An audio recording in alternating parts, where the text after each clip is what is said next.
Guys এখন আমার হাজবেন্ডের বুড়ি খাওয়ার খুব ইচ্ছা জাগলো, এই জন্য আজকে সকালে বুড়ি নিয়ে আসছে। তো এখন পরিষ্কার করতেছি, এর সাথে কলিজাও নিয়ে আসছে। তো কলিজাটাও আমি এখন এটা পরিষ্কার করার পরে আমি কলিজাটা ভুনা করব। পুরো একটা গরুর বুড়ি।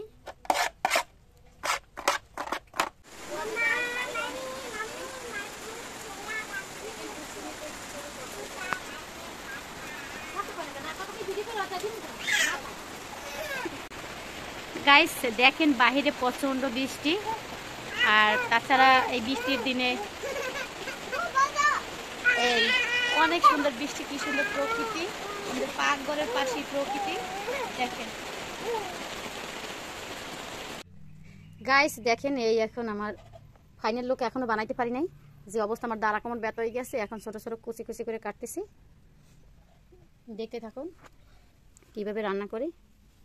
তো অনেক ব্যস্ত ছিলাম, তো ভিডিওটা আমি কন্টিনিউ করতে পারি নাই। এই হলো আমার ফাইনাল লুক। আমি যে গরুর যে বটটা রান্না করছি, যেটা পরিষ্কার করছিলাম সেইটাই রান্না করছি। আজকে অনেক কাজ করছি এই বট খাওয়ার জন্য।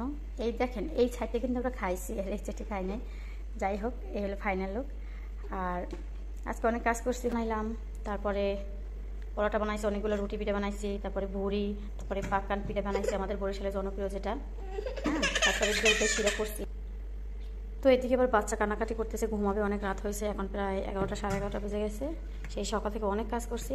তারপরে এখানে আবার দুধের শিরা বানাইছি। তো চিন্তা করতেছি তো পিঠাটা ঘুমানোর আগে ভিজিয়ে রাখি। ঘুমানোর আগে এই জন্যই ভিজাচ্ছি যে আগে বাগে যদি এটা গরম থাকা অবস্থায় ভিজাই তা বেশি নরম হয়ে যায়, সকালবেলা আটালো আটালো হয়ে যায়।